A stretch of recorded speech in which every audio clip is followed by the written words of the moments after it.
Hello there, and welcome to Dry Eyed Girlfriend, the podcast where beauty, wellness, and science come together in the most eye opening way.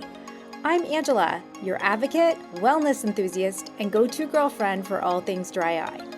Sure, there's plenty of science and medical jargon out there, but where is the real talk? I created this show to raise awareness, share practical solutions, and bring you episodes with global experts, holistic health pros, industry insiders, and women just like you who are navigating the same journey. We talk about everything from nutrition and skincare to the most up-to-date science in dry eye. Because when we start connecting the dots between lifestyle and eye health, everything starts to get a whole lot clearer. Let's get into it.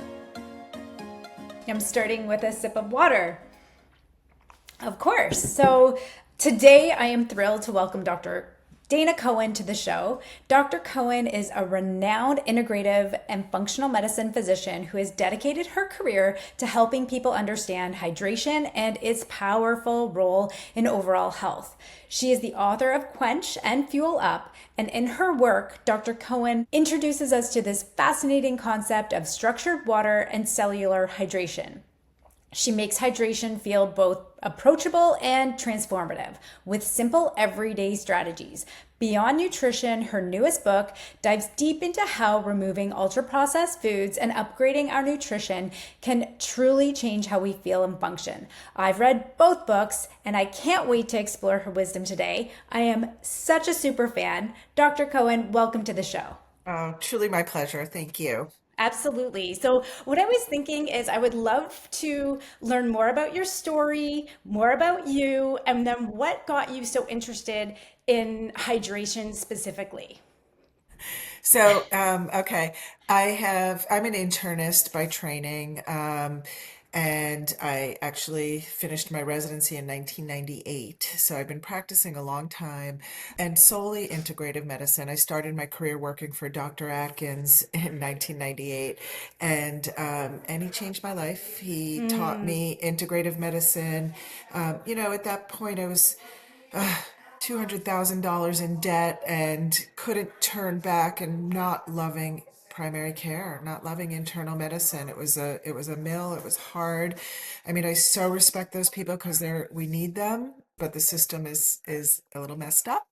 And and he changed my life and never really looked back. I remember when I first started working with him, I fought him on everything. Like, what are you doing? What are these IV vitamin drips you're doing here? And what are these supplements? Where are the studies? And he would sit back. And by the way, he was brilliant. People don't oh, realize yeah. how brilliant he was. Brilliant and fearless. If I could have 10% of the fearlessness that he had, I would be able to, like, I would be ruling the world. Like, he was just, We all need that. So, that's amazing that you had that exposure. yes. He would say to me, I want you to go downstairs. And so he had an IV room that was massive, and he had people dripping with vitamin drips and chelation therapy and all this other stuff. And he's like, I want you to just go down and talk to those people. I want you to spend the afternoon, go down there and just hear their stories, like Mm, just talk to them. And I would go and speak to this person who was diagnosed with metastatic colon cancer, given the 6 months to live 10 years ago. And I kept hearing the same story over and over and over again. And I was like, oh, oh. And and so there was something in what he was doing. And then the other honest truth was I would see miracles on a daily basis. I love People that. would walk in. My job was just to do the initial intake. So I would do histories and physicals. We would do a ton of glucose tolerance tests, which I still think is so underutilized in this day and Mm, age. These hmm 4-hour glucose tolerance tests with insulin, just by changing their diet, just by taking sugar out of their diet or gluten or something simple. And within hmm 2 weeks, they would walk in like a different person, hopping around saying, oh my God, I feel so much better, or doing a detox or a cleanse.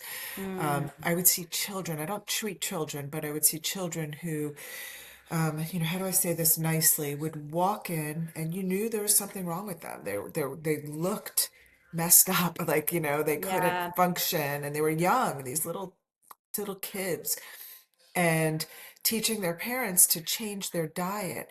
and you saw it, and 2 weeks later they would come in and like brighter and smarter and verbal and in Mm. so many instances. So just by changing their diet, I would see miracles on a daily basis. And so I was like, whoa, I never saw. And the other thing about Dr. Atkins is that he would see all kinds of pathology. People would come from all over the world. It was not a weight loss clinic. It was about 5% weight loss.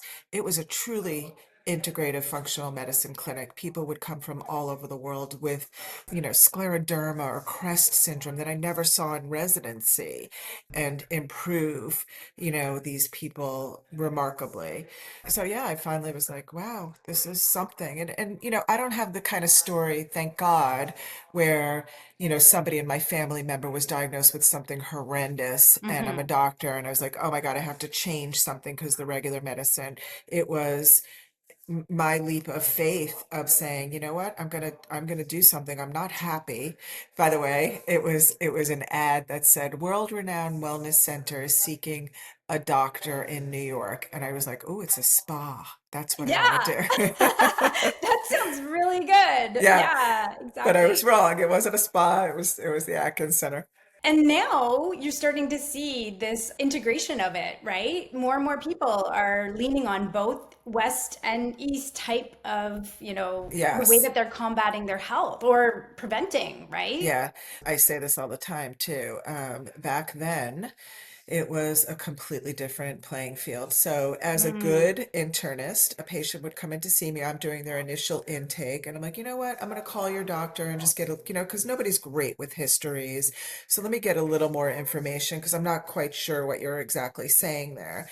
So, I'd call their primary care doctor and literally get treated with hostility. Who are wow. you? What are you doing? You're working for Dr. Atkins. Um, Now it's who are you? What are you doing? Where can I learn that? Where did you get trained? Can you Yeah. teach me? I'm so excited to know you. Like it is so different. And that's hard being the first, right? Like you're going against the grain and Yeah. By the way, this was the second incarnation of Dr. Atkins. That mm, book, that original book was written in 1972. wow. So he had put up with a lot. People throw around that term pioneer. That's a pioneer right there. And that whole group of doctors at that time, there's a bunch of them, Serafina Corsello, and there's a couple of them that were just so cutting edge. Now it's like the people want it. Yeah. But I will say, I am probably more conservative than most of my peers.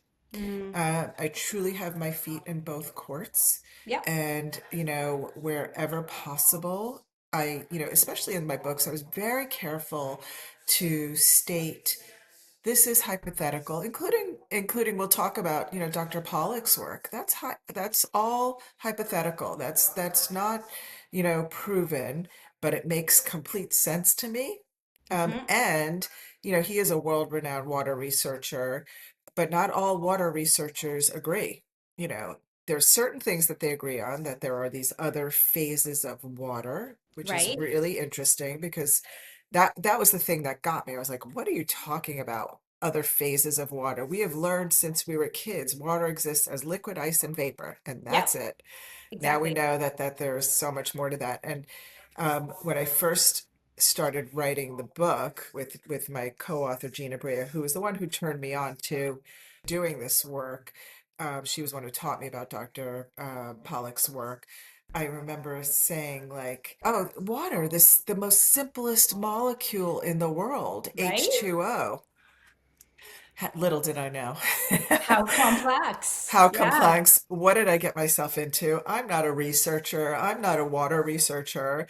What did, but we figured it out. We figured out a way to make it completely accessible and presentable and understandable.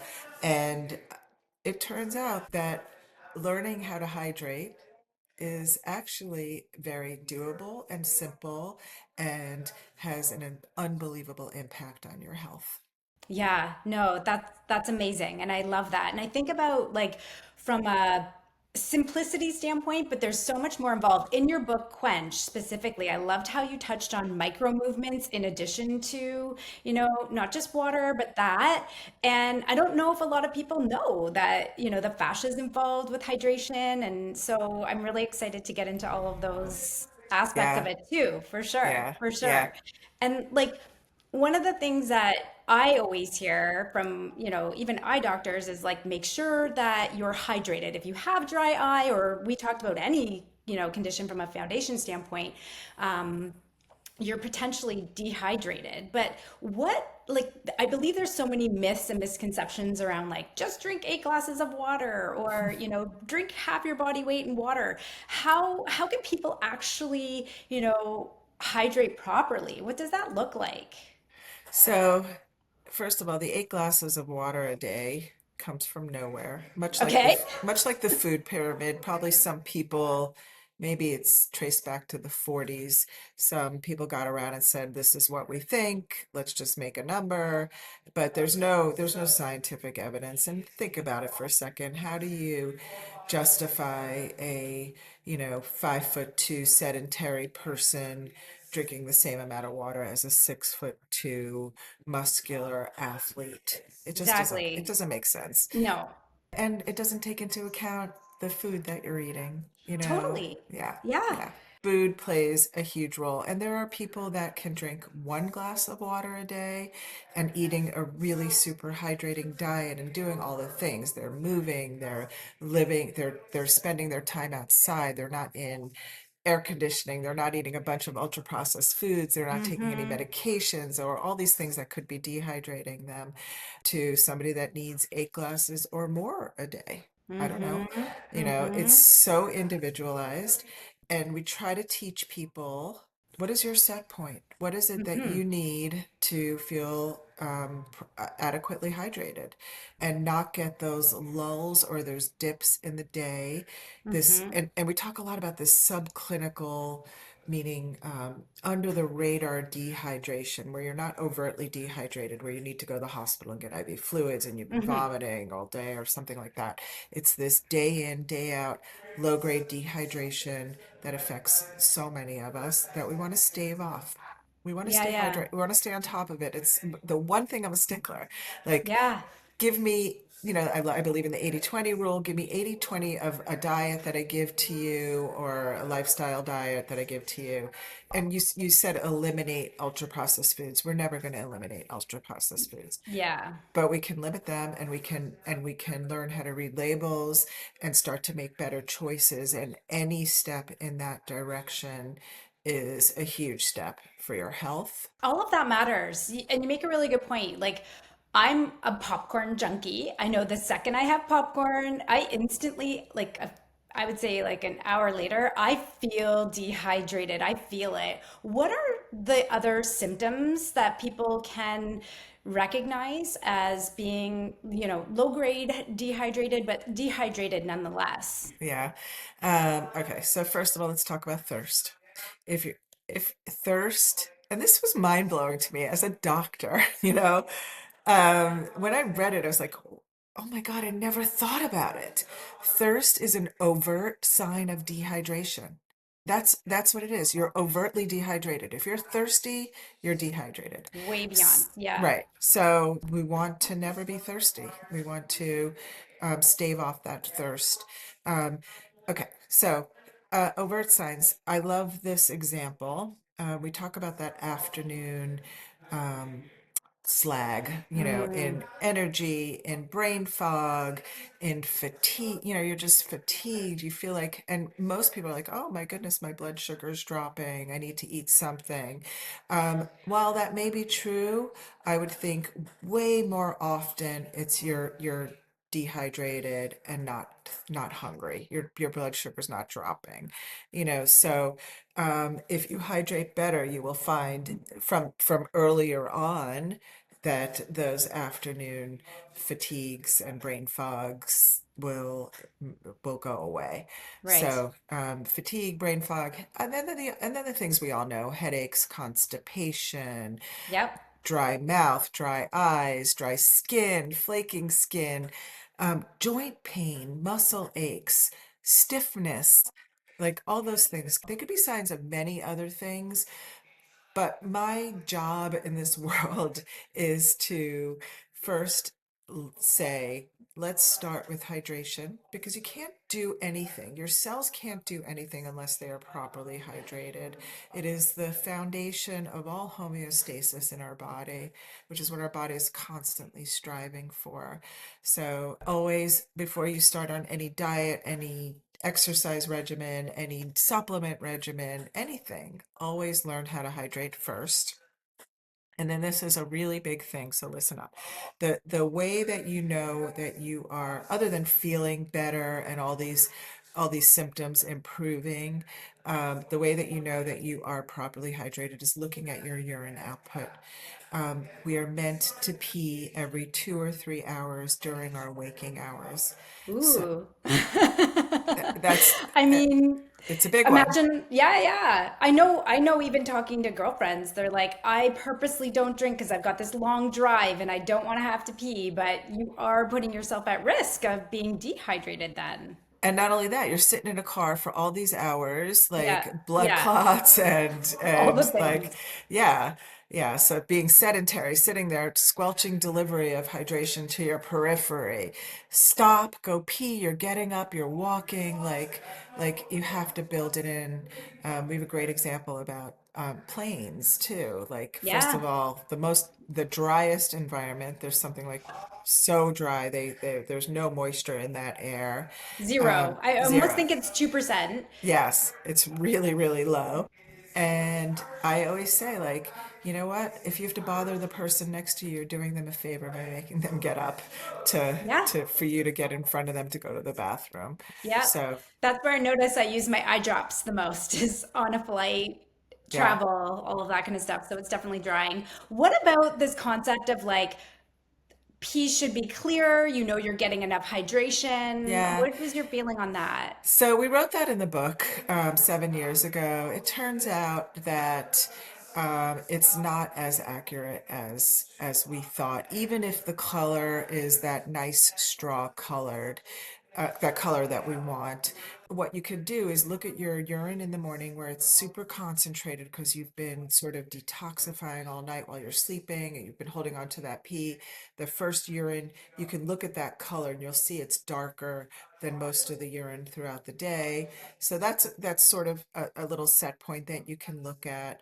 And then the other on the opposite end of that, I've heard all throughout the years, people have been told you want your urine to be crystal clear. You want it to Hmm. be white. You don't. You don't. You want it to be straw colored. You want to be able to still have some electrolytes in there. You know, you're peeing out bulk water, you're peeing out all those electrolytes. You don't necessarily want it to be crystal clear. Hmm. And there is such thing as overhydration. I see it on a weekly basis where patients have abnormal electrolytes because they've been drinking so much plain bulk water that they're peeing out all their electrolytes and their sodium and their chloride are low. And then when I question them, some of the same symptoms, they're fatigued, they're getting muscle cramps, Hmm. so it's interesting. Yeah, Um, there's sometimes too much of a good thing, right? yeah, I mean, Yeah. I think the idea of getting sort of seizures from drinking too much water is very uncommon, Yeah. although it happened to Brooke Shields fairly recently. Really? Yeah, she was preparing for like a cabaret show that she was doing, and her vocals and drinking tons and tons and tons of water, and she ended up having a seizure because she was Oh, overhydrating and not even knowing why or what she was doing. It is very uncommon to do that. right. Polydipsia is another term for it. I love that Right. term. It's great. Yeah, Yes. it's an I love it interesting when I thought. learn a new thing. So Yeah, thank you. That's awesome. polydipsia. I'm thinking too. So we've talked a lot about the importance of hydration, identifying what dehydration looks like. What are the best ways from the hydration queen that we should approach hydration? It's not just drinking water. You have a No, whole protocol, and I love yeah, this. So yeah. I feel like the listeners would really benefit from this. So, I mean, the big message in the book is eat your water, right? So, Mm. in the simplest of terms, a more plant-centric diet. So, Remember, I said I come from Dr. Atkins. I am a meat eater. It doesn't mean no meat, but we need to get those polyphenols. We need to get those vegetables. We need to get some the fiber in our diet, the minerals that come from those vegetables that hold on to that water better. And what better way to do that than a green smoothie? Think about Mhm. that. So it's such a phenomenal habit to get into to start your day with a green smoothie. So what I mean by a smoothie is blended greens with water, and then whatever else you want to put in there. You could put fruit, you could put chia seeds, you can put lemon, ginger.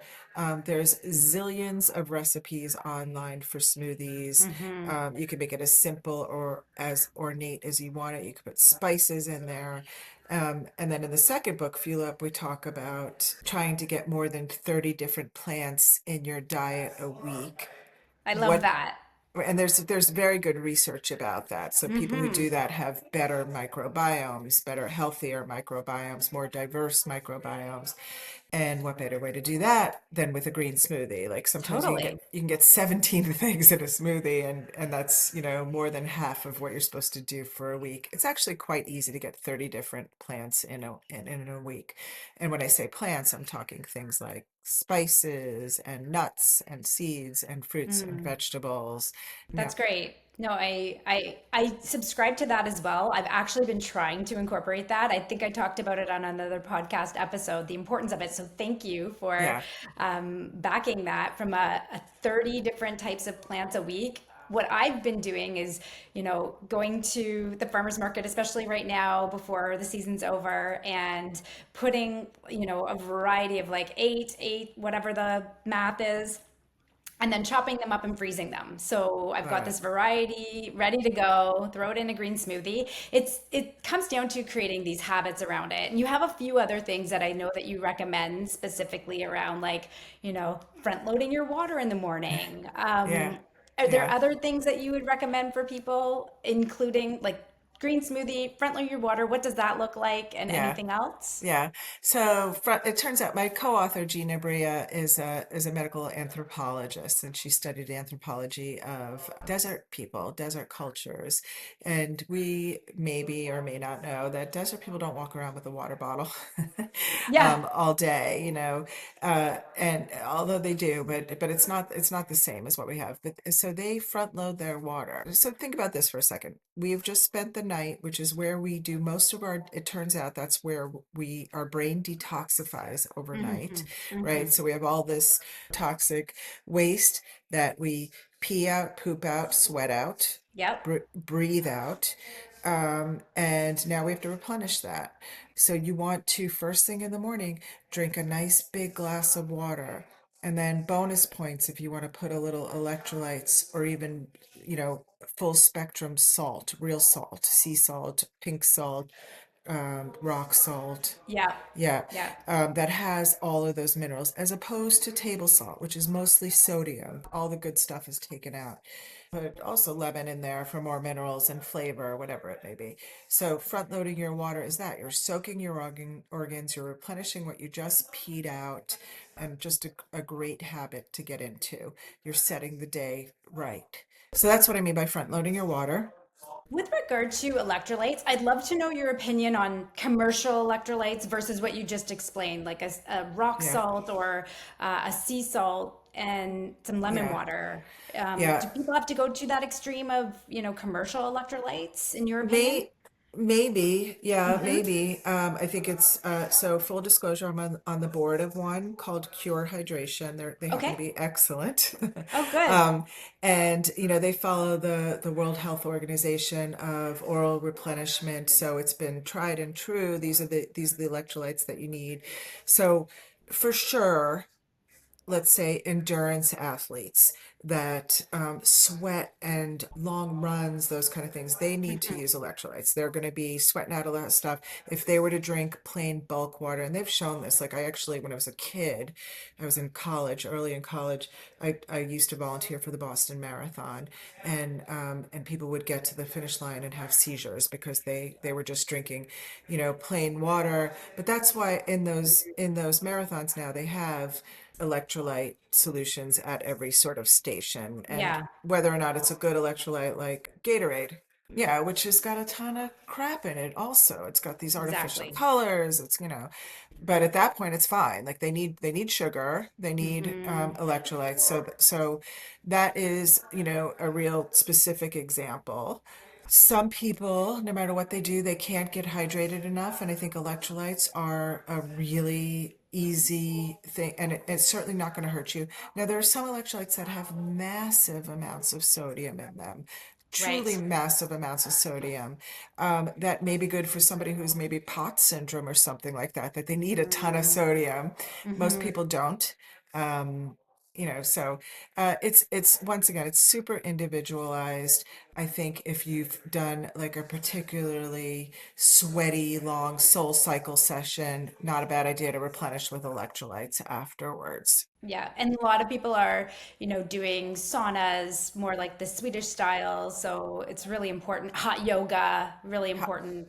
I can't tell you. I think I even maybe use this example in the book. My hot yogi people will come in and to me, and these are super healthy people. These are people that Yeah. really take care of themselves. They do this hot yoga, and they can't quench their thirst no matter what they do.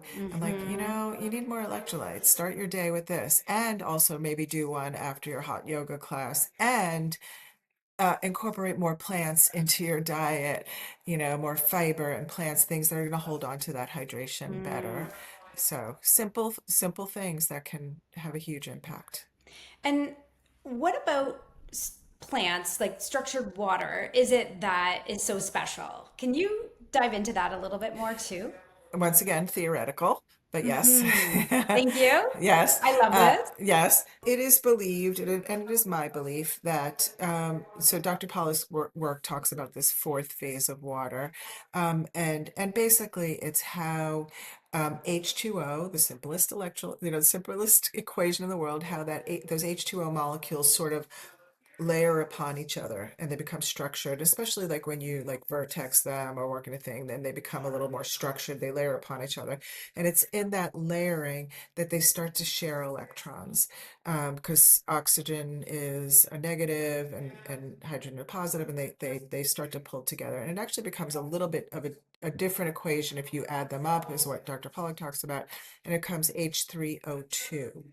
And then in his experiments, he what he noticed is that this structure, he believes that it's how this is water resides in our cells in this structured form, in this gel-like form. It becomes a little more viscous, and it's the belief that that's how it exists in nature. So think about celery, the water locked in vegetables and fruits. Um, think about cucumber seeds. The cucumber seed has a lot of gel-like structure. Think about chia seeds. When you add water to chia seeds, they expand to 3 times, but it's also gelatinous. Chia pudding, for Yeah, example. yeah, Yeah. So it's believed that it's in that form is how it exists in nature. It's that form how it exists in our cells. And then by getting more of this structured water in our diets, it's incorporated maybe a little bit easier into our cells. I mean, it could just be the fiber that's holding on to it better, the minerals that help cross it, the cellular barrier easier. It's hard to know, but that's the belief. And in my clinical work over the past maybe 10 years, when you teach people how to hydrate this way better, they know it. They know yeah. it. It They changes feel it. like that, Yeah, in one day. Like this is the beauty of this. Like God, I couldn't have picked a better, thing yeah, to study. And it's like, yeah. oh my God, I can change your life in one day. That's Hydrate. amazing. Yeah, so I love that. So we're front loading our water in the morning. We're incorporating a green smoothie. I know in the book it's also mentioned to drink water before a meal. What's the idea around that too? Yeah. A couple things. Number one, it's a good habit. So just sort of make it a rule. I'm going to drink a glass of water before I have my meal. There Hmm. is some research we talked about, and by the way, uh, I don't, was that in the first book in Quench or in the second book? That was in the first book. That was more, there was some research about people who drank a glass of water before every meal, who were dieting, lost a little bit more weight. But the truth is, and this is known, that thirst mimics hunger. And so if you quench that thirst and then maybe you wouldn't overeat at the meal time. So there's a couple reasons for it. It's a habit of just getting a little extra water in, and then for those other reasons, weight loss or hunger or that kind of thing. It's a good rule of thumb.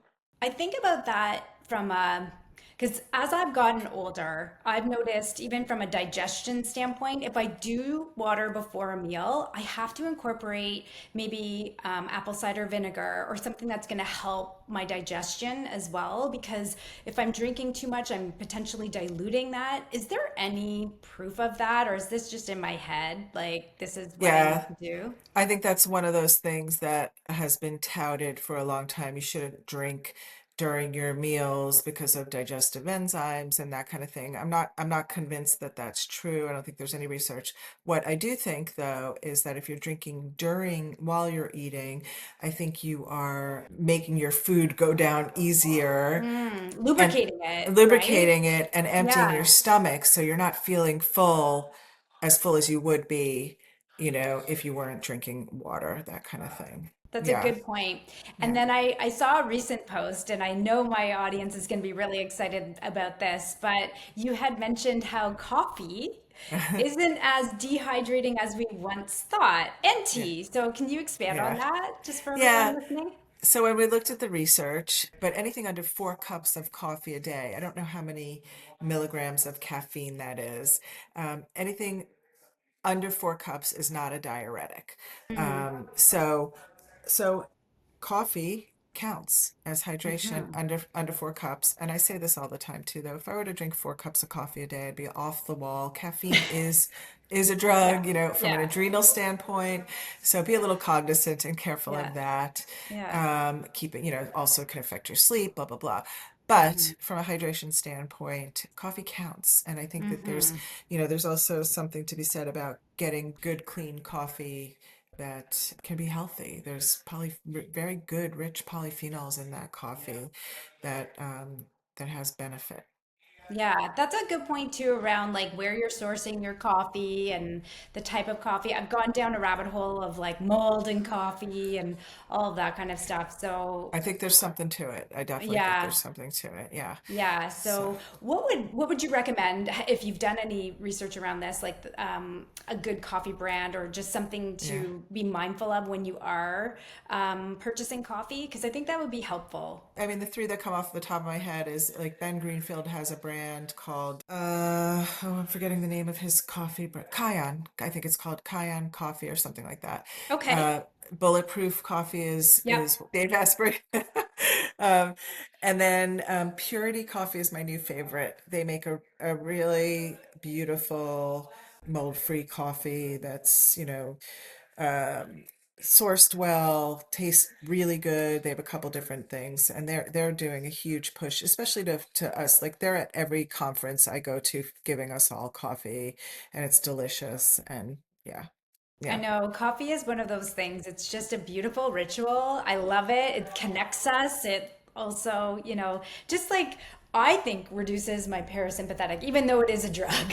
yeah, It gives me yeah. this like relaxing. The minute I have a coffee, it's this like instant mental health check, which is, I think we need more of that these days. So I'm I never love gonna it. deny that. Yeah, I love for it too, sure.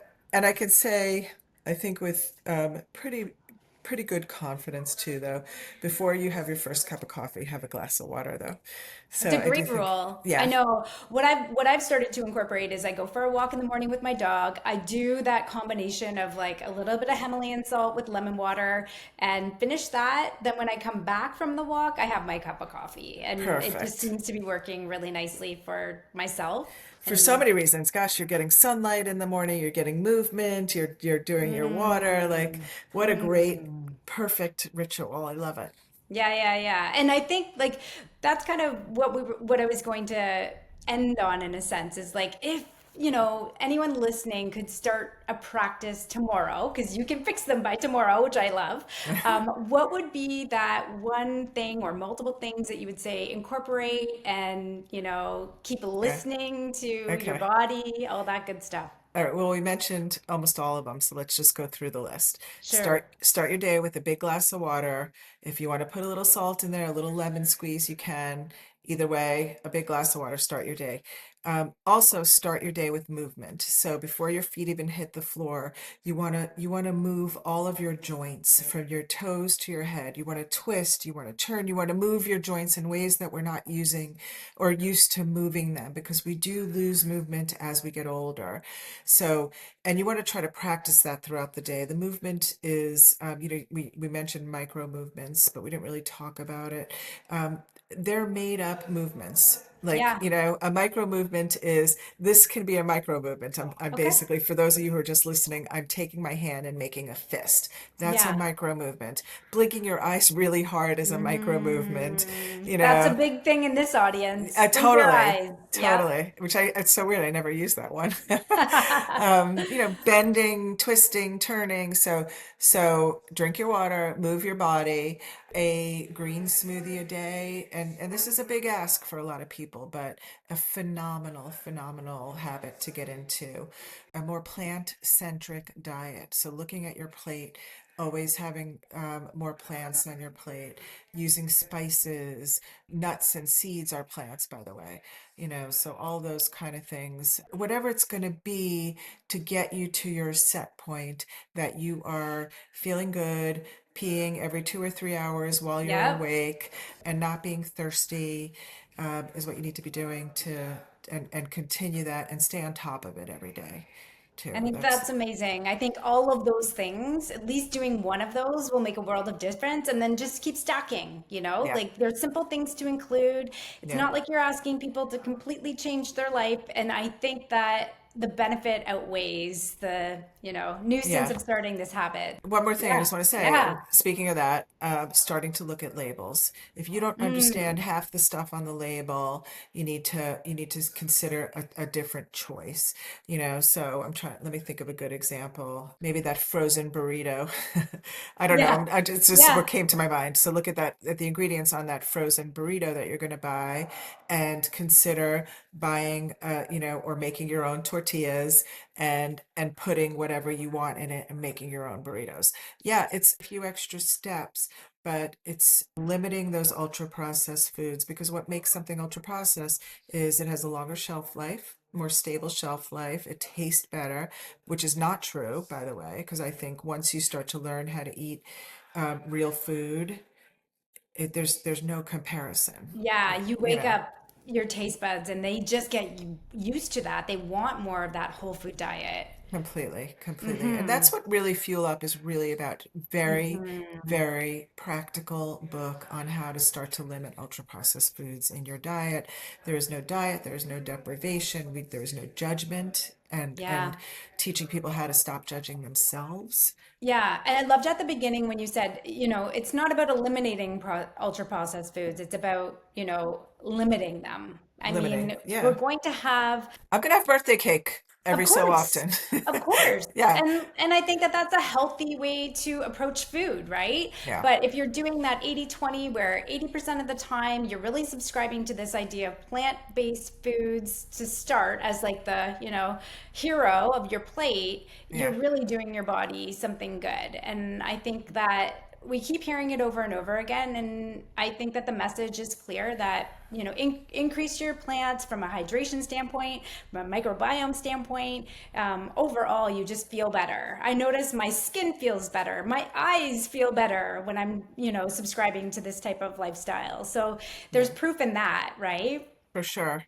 For sure. So before we go, finally, I just wanted to let people know the best way to connect with you. If they want to learn more about your work, you are, again, just one of the most incredible thought leaders. I'm so, so grateful that you were on the show, and I want more and more people to continue to learn from you. Thank you. I think you can follow me on Instagram. It's at drdanacohen.com, Cohen, or my website. It's drdanacohen.com. Easy. I love it. I love Yes. it. That's perfect. Well, thank you again. Like I said, today was so incredible. We are so grateful to have learned from your wisdom. And I know all of our listeners are taking something actionable or practical away from today. And that was the goal. So thank you again. My And pleasure. until next time, I really hope to have you back. So thank you again for joining us. And all the listeners, thank you for tuning in. Thank you. Thanks for tuning in to Dry Eye Girlfriend, where beauty, wellness, and science come together to support your eyes and your life. If today's episode helped you feel seen, gave you that aha moment, or just made you feel a little more understood, share it with a friend, subscribe, and leave a review. It helps more women find this space and feel less alone on their dry eye journey. Remember, dry eye isn't just something to deal with, it's something you can manage with the right support, smart choices, and a little girlfriend guidance. I'll be back soon with more real talk, expert tips, and conversations that keep your eyes and spirit feeling bright. See you next time.